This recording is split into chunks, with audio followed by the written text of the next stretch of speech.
Well, thank you so much for your company. Let's get straight into this huge deal overnight. This is an extraordinary sitting of the US House of Representatives, which is going to give $60.8 billion in military support to Ukraine. Now, we don't talk enough about Ukraine on this programme, as the deal has been criticised. It's taken a long time. There's been a lot of machinations politically. We're going to talk about that in a moment in terms of American politics. Of course, a big election year. We in Britain, of course, have given huge amounts to Ukraine as well in military aid. I want to talk to Cormac Smith, who's a former Ukrainian government advisor. Cormac, you must be delighted that this has finally come through. Peter, good morning. It's lovely to join you again. Hi there. Look, this is very, very significant. And yes, I'm delighted. I tweeted yesterday, thank God, Godspeed Ukraine. But we need to put this into context. For a start, this has been, and I spoke to various Ukrainian friends this morning once you asked me to come on. This has been delayed for nearly 6 months. That 6 months delay has cost literally thousands of Ukrainian lives. It's very, very significant. We're hearing reports about the Russians outgunning the Ukrainians up to 10-1 in certain parts of the front line. So low in ammunition are the Ukrainians running.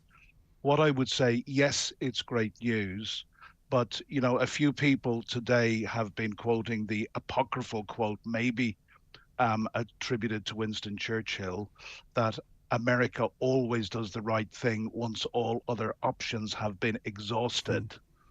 Well, I'd like to say this is not like America deciding to enter the First World War, the Second World War. I liken it to a lifeline being thrown to Ukraine. We have to get them onto the lifeboat, and we have to get them ashore in very, very choppy waters. So yes, it's great. And what's also fantastic, tied up in the same bill, is, I don't know whether it's 8 or 9 billion of frozen Russian assets to be in the United States to be released to Ukraine also. Now, there is the proviso. This is yet to be signed off by the Senate and by Joe Biden, but we absolutely expect that to happen. So fantastic news, but I needed to put it in that context. Well, Cormac, it's interesting because there has been all sorts of criticism, certainly from Republicans, mainly in America, saying that this is America last. This is a rejection of the America First policy. This is Biden trying to bestride the world stage and be influential without actually demanding that there should be peace at some stage or some outcome to the Ukrainian war that isn't simply just more war. I wonder what your thoughts are on that criticism. Marjorie Taylor Greene, for example, who is a Republican, a pro-Trump Republican, says you never hear anybody demanding peace. That's because it doesn't fit the business model. Absolute rubbish. Look, we virtually know that Trump is in the pocket of Putin, and Marjorie Taylor Greene is on the far-right MAGA wing of the Republican Party, and is a well-known, spouts Kremlin narratives all of the time. Look, it's very concerning. The Republican Party is virtually split down the middle. 101 Republicans voted for the bill to pass. 112 Republicans voted against the bill. As for the point for peace, there is one way for peace, and as a good Ukrainian friend of mine said at the start of this war, if Russia stops fighting, there will be no war. If Ukraine stops fighting, there will be no Ukraine. And I really, at this point, want to remind viewers of the absolute barbarous atrocities which are being carried out by Russian forces in the occupied territories on a daily basis, of rape, not just of women, but of mothers, grandmothers, children, babies, even of torture, of murder. And unfortunately, we know that this is something that Russia has a track record for. So the Ukrainian position is, why should they give up some of their land? Why would, if Kent had been invaded and by any power, and that power were committing the sort of atrocities to British citizens in Kent, would we be willing to say, yes, we should cede Kent for peace? Okay. Two things. One, if we were, or if the Ukrainians were to cede land for peace, they absolutely believe, and I believe, having spent 2 years out in that neighborhood, that Russia would simply reinforce and renew themselves and come back later for the rest. They've made it very, very clear what they want. But that sort of a peace deal would also be condemning millions of people in the occupied territories to the sort of atrocities that I've mentioned, but including the kidnap of Okay. tens of thousands of children, to that sort of a fate. So I think it's a non-starter. Do you really think that Trump is in Putin's pocket? I mean, that is a very, very strong allegation to make. Yes, I do. Okay, all right. Cormac, thank you very much indeed. Cormac Smith, who is the former Ukrainian government advisor. Let's get an American perspective on this from Greg Swenson. He's chairman of the Republicans Overseas. Greg, it's interesting because we have a situation here where there is a lot of Republican annoyance, certainly from Marjorie Taylor Greene. There's another representative here who I'm reading out, Paul Gosar, who is saying rather than spending the resources to secure our southern border and combating the invasion of 11 million illegal immigrants, and despite repeated promises that there would be no additional money going to Ukraine without first securing our border, the United States House of Representatives, under the direction of the Speaker, is on the verge of sending another $61 billion to further draw America into an endless and purposeless war in Ukraine. This is clearly something that has been a major issue of great political contention in the United States for many months now, Greg.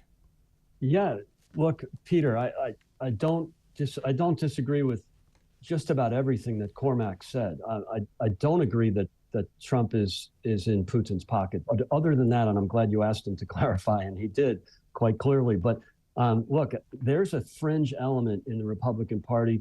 You know, right now it's being led by Marjorie Taylor Greene. She happens to be the one, the first one to initiate this motion to vacate against the Speaker. But you've got the Arizona Congressman you mentioned, Paul Gosar, I believe his name is, and then of course Thomas Massie in Kentucky. Look, I don't agree with them. I think most Republicans don't agree with them, and the fact that 100 or so voted against, there's a little bit of politics involved there. This bill was clearly going to pass. We knew that on late last week, so there was no doubt it was going to pass. So it gave a handful of Republicans an option to vote against because they might think it hurts their reelection. I know that's politics, but there was no risk that this bill wasn't going to pass.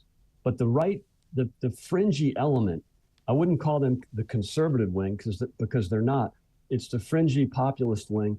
It's troublesome, but I'm glad that Speaker Johnson was brave enough to risk his own political career. Well, that's a point, isn't it, Greg? Because he is now Mike Johnson. His future is far from assured in all of this. It really has torn apart his support as well.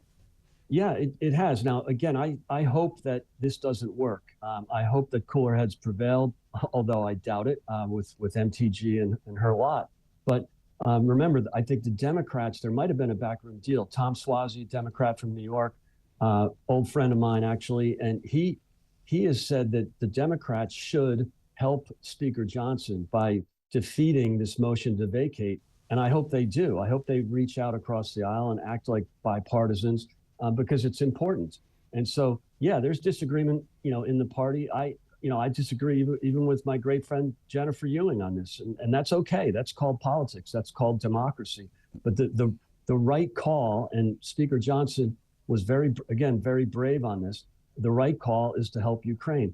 It's less than 1% of the federal budget. All four packages combined, less than 1%. Entitlements are 48%. The debt service is 11%. But America, is a huge. You say it's less than 1% of GDP, and I'm sure that's right. What is it? Where is the push from America for peace, though? Where is the push for some sort of deal, some outcome in Ukraine, rather than just throwing more and more money into military aid? Yeah, I think there's some merit to that challenge or that argument, Peter. I don't think President Biden has articulated any sort of game plan or end game or even off ramp. I mean, granted, that's sometimes not up to us; it's up to the Russians, really. But ultimately, look, this is an incrementalist type of support, not just from the Republicans tying it into the border, and I was all for that because we have an invasion of illegal migrants at the border. Biden has let in 10 million illegals since he took office on purpose. So I was hoping months ago that Biden would flip the switch on that. Ukraine could have had this 60 billion 3 months ago if Biden had agreed to stop the insanity at the border. That would also help him politically too. I don't understand why he's still in the pocket of the open border wing of his party, which is a small fraction. So it's kind of our version of the fringe element that's against Ukraine funding. So this is, again, it's politics. We have it in both Although wings you of the party. call it a fringe element, Greg, and I'm sure that's true in regard to the Republican Party itself. But what about if Donald Trump becomes president again? Surely he is not going to want to give huge amounts of aid to Ukraine. I know there's some aid for Israel as well. We'll talk about that in a second. Yeah. But I mean, 60 billion of US taxpayers' money for Ukraine is something that Donald Trump is certainly going to question. And I think we always have to differentiate between what President Trump says and what he actually does, and also between what he says and what the press says he says. But more importantly, it's what he does. And if you look back, and this is why I agree with Cormac on everything except this element. President Trump sent lethal aid to Ukraine right when he took office. He sent Javelin missiles, which they desperately needed. They need more, obviously. The Obama-Biden administration was sending non-lethal aid in hopes of never offending Putin or being afraid of Putin.